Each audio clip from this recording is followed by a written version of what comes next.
In this video, we will be setting up the EC pH sensors on the iDoser Environmental Nutrient Controller.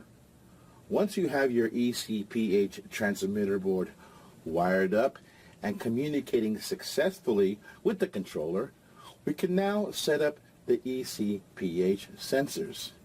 Now, to set up your sensors, we will do the following from the home screen.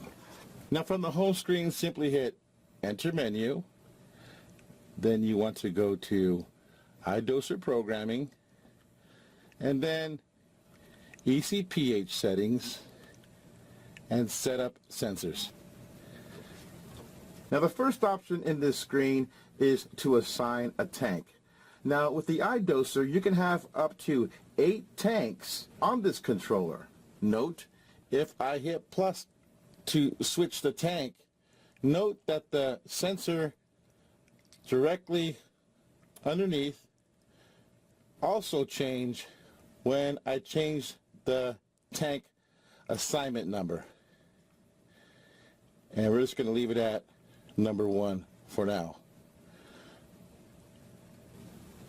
Next, we have type. Now, with the new EC pH board combos, we will map our type to auto. But as you see, if you hit plus, there's different options here, and these are for our previous version boards, which can be supported, which are either a single EC or pH board with their own dip switching. But for our board, we'll leave it at auto. Hit next. Now on the EC1 line, it is currently mapped to none. To change the mapping, just simply hit plus, which gives you different numerical values. If you notice on the far end, the numerical value changes.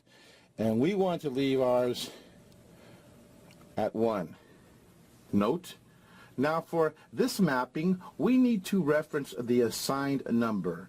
And we can get the assigned number in expansion board setup.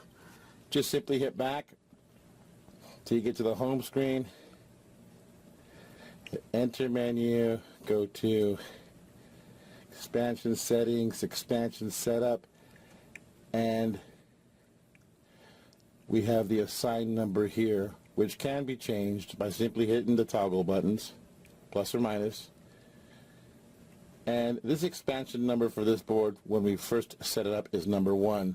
So we want to use that numerical value when it comes to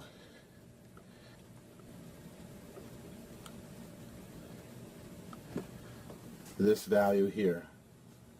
And we will continue to use the same value, X1, on our EC, on our pH board as well. Now temp 1 you can enable to the same address as well. Now the EC probe has a temp sensor built right in, and it can be used for temperature compensation. Now if you hit next, it goes to the EC2 setup. Next goes to EC3 setup, because you can have 3 boards per tank. And once you're done, just simply hit back to get to the home screen.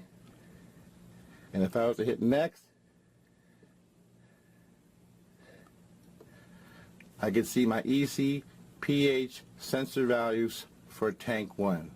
Temperature has not been calibrated, nor the EC or pH, and that will be in our next video. But for now, that's our video on setting up the EC pH sensors on the iDoser Nutrient Controller.